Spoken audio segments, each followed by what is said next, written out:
Hello mga friends! Gagawa tayo ngayon ng ensaladang ampalaya. Slice po natin siya ng maninipis mga friend. And after that, hugasan po natin siyang maigi. Yan. Mga 2 hugas siguro. Bahala kayo kung hanggang kailan nyo gusto siyang hugasan. After nyan, lalagyan po natin siya ng asin. Iba-brine po natin siya sa water for at least 30 minutes mga friend. 30 to 1 hour pwede na rin. And crispy pa rin yan mga friends. Medyo mawawala lang ng konti yung pait niya. Tapos sa isang bowl, maglalagay tayo ng 1/2 cup ng suka. Then lalagyan natin yan ng MSG or bechin, at least 1/2 teaspoon. And then nor seasoning mga friend, 3 teaspoon ang nilagay ko dyan. And then 1/4 cup ng water.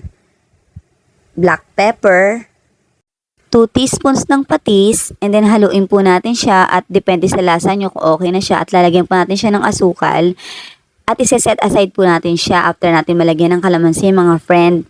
After nya, na-brine natin na ampalaya, hugasan po natin maigi yan mga friend para matanggal yung alat niya kasi binabaran natin siya ng asin. Yan.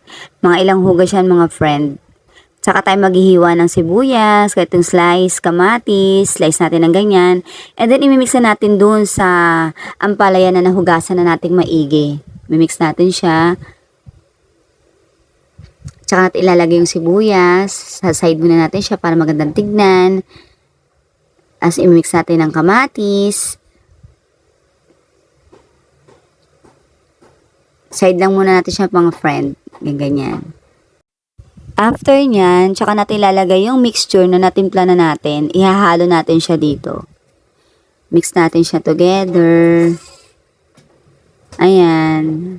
Ganyan lang kadali gumawa na ensalada mga friends. Tsaka nalagyan natin siya ng green onions. For added flavor na rin to mga friends. That's it mga friends. Thank you for watching.